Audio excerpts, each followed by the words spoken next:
Hey there, and welcome to day 2 of our 10-day celebration of Astrology Hub's birthday.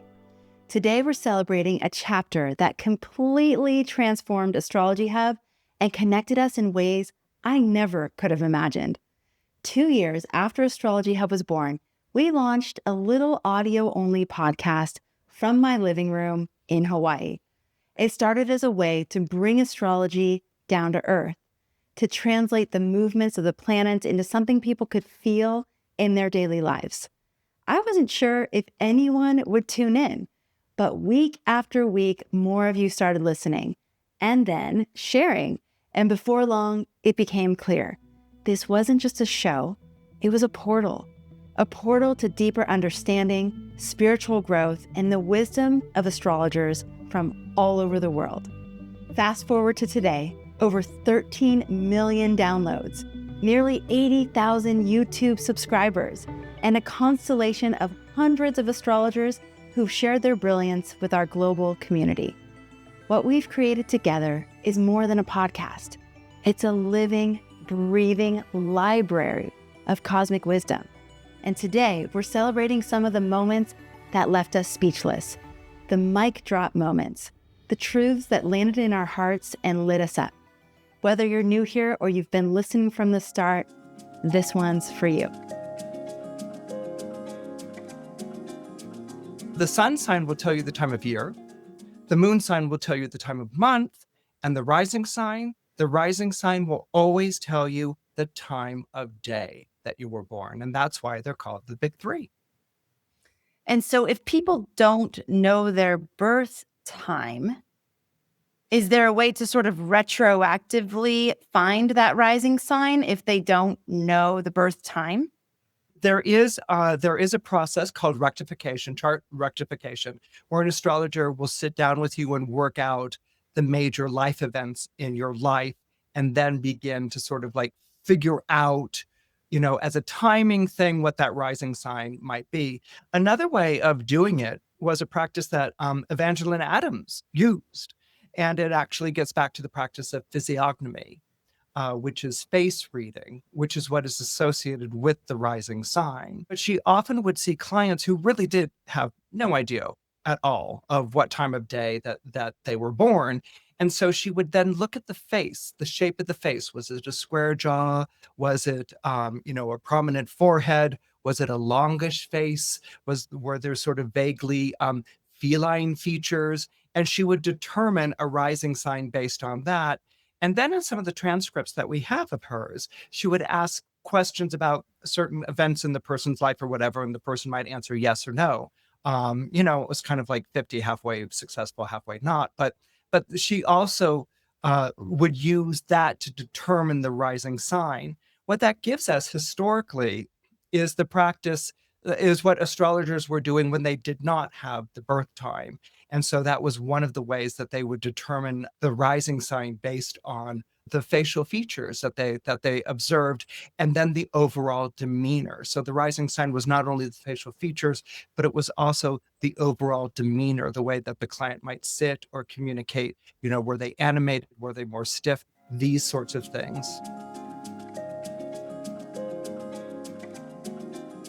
One of the things I want to do in the reframing is to take you behind that keyword, that adjective that doesn't really help anybody. So, for example, we've got the idea of Libra being indecisive, and that's a big one for Libra. You're indecisive, you never make up your mind. Well, behind that actually is a process of making the right decision, the importance of making a decision that's fair to people, that can be understood, that's considering all sides. And to simply say to Libra, you can't make up your mind, you're indecisive, actually diminishes that whole process that's so important to the sign and people who have particularly the sun, moon, or ascendant in that sign as well. So that's an example. Pisces is another one where the idea of being, the victim or easily swayed by people. And what Pisces moves into the world with is a compassion to connect with people in a way that's deeper. And sometimes you do get people who manipulate Pisces or people that become Svengalis. controlling forces, because the Pisces has been so all-inclusive that it's not given enough boundary to protect itself. So behind every single stereotype, every single word that feels very damning, is actually a process that I want to share with you, and a process that I think is important to understand. And the key to that always is that once you've understood where somebody's coming from, not necessarily the results of their behavior or what you're witnessing up front, once you look behind that, there's, you leave the door open for compassion, you leave the door open to understand so much more about that person, instead of condemning them or saying, well, typical Libra, can't make up their mind. This is what shifted for me, that moment that the moon reminded me that I'm watching sunlight reflected in her smile. And she said, I am Diana delivering Apollo to you, right? I no longer separate the moon and the sun. Like, I see that my Gemini moon is reflecting Scorpio sunlight. And so I asked, well, what are the Gemini reflections of Scorpio? And one of the answers is the closing quincunx, but, or the disseminating moon, or the waning gibbous moon. But one of the answers is, what is the kind of trickster communicative voice of the deep mystery? You do that so well. And and there's 144 of these things. And so we can go walk in the woods and say, okay, what is Aries reflecting Aries? What is Taurus reflecting Aries? What is Gemini reflecting Aries? You see what I'm doing? Like, they become two parts of the one thing. But you can also let natural time guide you through this exploration. So tonight, when I go look at the moon in Cancer reflecting Aquarius light, well, I can say, what nurturing is offered when I'm in my circle, right? When I know I'm aligned with a team that is changing the fucking world, pardon my language, but that's the right way to say that. I have something that is family. And it might be quincunxy, it might be weird, it might feel very black sheep, because maybe as I'm connecting with my soul family, I'm disconnecting more from my blood family, which is often the case for the mystic, and that's there. But there's something about when we allow ourselves to connect and share and serve the revolution that we're here to be, that is so comforting and so familiar and so wet, it's like so gathering. So, and then, then she'll move. And how does Leo reflect Aquarius? We experience about every month, we experience a specific phase of the moon, and it's easy to watch the moon. I decided this back in the mid-90s when I was doing a presentation for my priestess circle, and I was going to teach on something on astrology. And I thought the moon's the best place to start because it's the easiest thing to have a connection to. And right around that time, I was learning about the power of the moon phase you were born into, and how women in their biological fertility years can literally get pregnant in a sun moon phase, even if they're menstruating.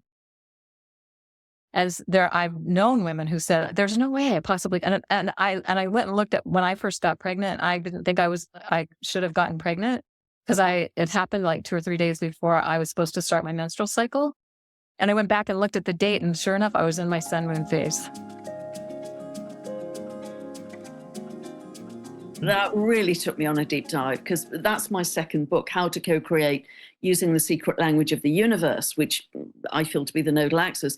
I started to almost see the birth chart as I was writing that book morph from a circle to a kind of teardrop shape. And the pointy bit was the north node, your compass needle. And everything else in the chart became the cavalry, backing up your north node. So the south node brings forwards in your life the skills, the gifts that you've mastered in previous lifetimes, and they're not to be dismissed. They're still there as familiar gifts to be integrated into this life. But the virgin territory, where we are supposed to head to achieve soul satisfaction in this life, is your north node. That's your compass needle. And so I was actually writing this while I was going through an inverse nodal return, which is when the transiting north node comes to your south node. And that's a time where mystical stuff can come up in a very big way. It's a time when a lot of past life material can start to come in, particularly if there's any past life issue that is leaking into this life and causing problems in this life. And it was a whole, it could be a brilliant movie actually, but it was all connected to a past life as a Cathar Perfecti and what happened in that lifetime, and where a very large number of people, 800 people, were massacred. And that's exactly on the patch of land where I bought a French house. I mean, like exactly on the same field. Whoa. Are these the kind of things that kind of happen whether you want them to or not? Or are they ones that you need to sort of be aware of and make choices around, like make choices for your evolution? Or is it the kind of Uranian thing where it comes in and everything changes and you didn't really have a say in it? Yeah, really good question. There's a much greater sense of, for me, I think, of fate and destiny with the nodal transits than with most of the planetary transits. I might exclude Pluto there because Pluto's pretty fated, but I think there's a much greater sense of fate and destiny. However, the choice is still up to you. Everything you do is starting a new train of karma. You and I speaking today is starting a whole train of karma. So every single moment, two things are happening. You're having all the effects from the past, but you're also having first cause. So think of a bunch of lines all moving together like this. And at one point, I wish I could hold up a picture, but they join in the middle, just like the middle of a horoscope. That moment could not have been ever predicted. It's a brand new individual birth in the universe. And every moment has this potential. So you start up a whole new line of karma.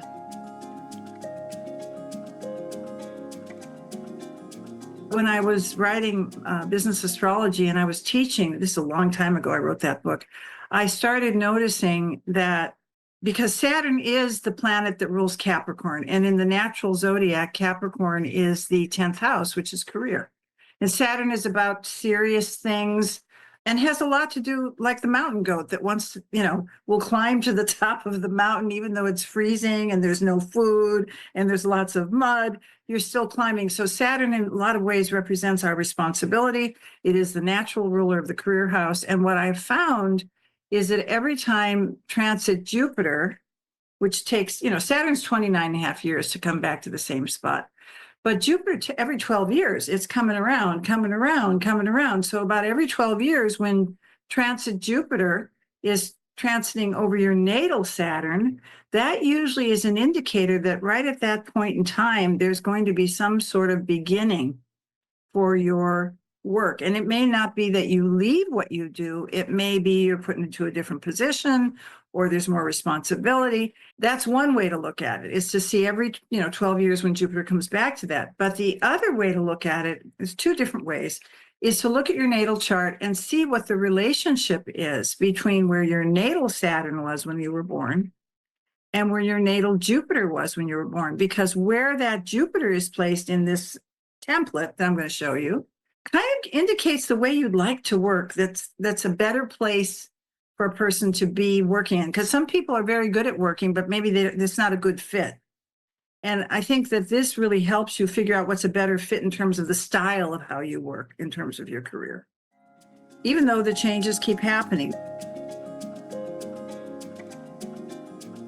Liz Green, who is a PhD psychologist, a Jungian, said that Pluto's Saturn's only friend. Saturn's a hard ass, but Saturn is like everything is karmic. This is it. And Pluto goes, nope. It's when something happens that's it, with a capital I and a capital T. That's not the event. That's just the beginning of a deeper transformation.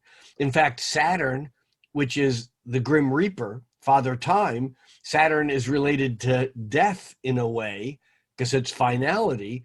Pluto says, nope, death ain't final. That's just the beginning of another transformation.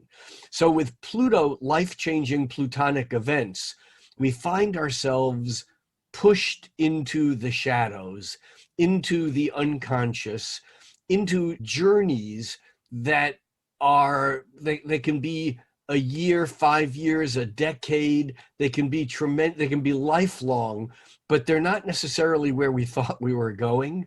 And yet but they're obsessive and compulsive. It's like, we have to do this, we have to go there, and we have to go deep, and we're not going to finish this until we've actually gone through the complete and total transformation.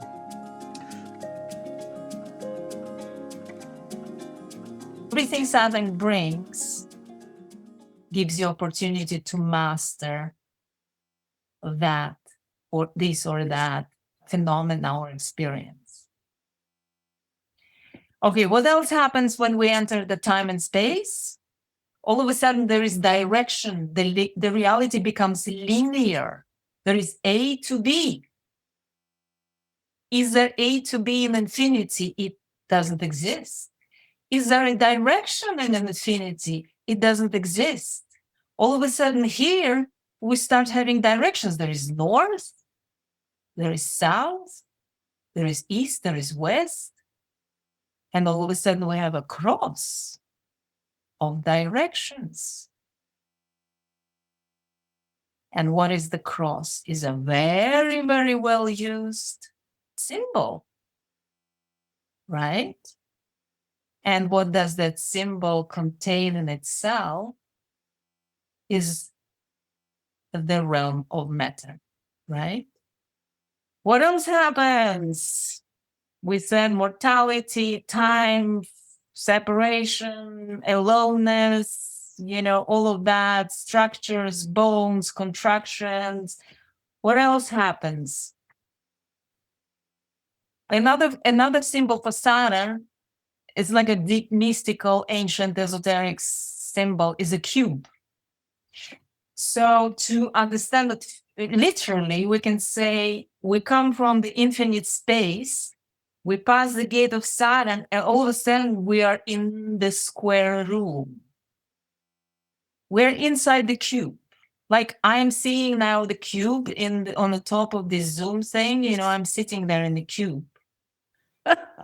That's pretty much the similar experience. We enter into a limitation of time and space. So another word for Saturn is what? Limitation. And with that limitation comes what? Boundaries. These are all Saturnian words. If your mind is spinning and your heart is buzzing after that, you are not alone, my friend. These are the moments that keep me in awe of astrology and the people who've dedicated their lives to interpreting the language of the stars. To all the astrologers who've shown up so generously over the years, thank you. To everyone who's ever tuned in, shared an episode, or had a breakthrough from something they heard, you are what makes this podcast a living, evolving gift. And as promised, we have a special gift for you today. We've put together a Mic Drop Moments mini ebook, a beautifully curated collection of jaw-dropping insights, truth bombs, and unforgettable quotes from astrologers who've appeared on our podcast over the years. You can download your free copy at astrologyhub.com/10years or on this page. This page also has all the gifts, announcements, and updates from our 10-day birthday celebration, so be sure to check back often. And today's promotion is one we're especially excited about. The Inner Circle, our monthly membership community and the true heartbeat of Astrology Hub, is available now with the largest discount we have ever offered. During our 10-year birthday celebration, you can lock in 10 free days of the monthly membership or get 60% off the annual or lifetime plans. This offer is only available through July 23rd, so if you've been curious about joining or returning to the Inner Circle, now's the time to do it. We're also announcing raffle winners every single day via email throughout the celebration. If you're on our email list, you're already entered to win prizes like free annual Inner Circle memberships, signed copies of my upcoming book, Life by the Stars, masterclasses from our Astrology Hub Academy, and even Astrology Hub branded swag, sweatshirts, tank tops, water bottles, tote bags, you name it. If you're not on the list yet, you can sign up at astrologyhub.com/raffle to make sure you're in the running. So here's to the next chapter, to the next download, the next aha, and all the mic drop moments yet to come. Until tomorrow, keep your feet on the ground and your eyes to the sky, and most importantly, keep looking within, because you were born with the universe inside of you. I'll see you on the next video.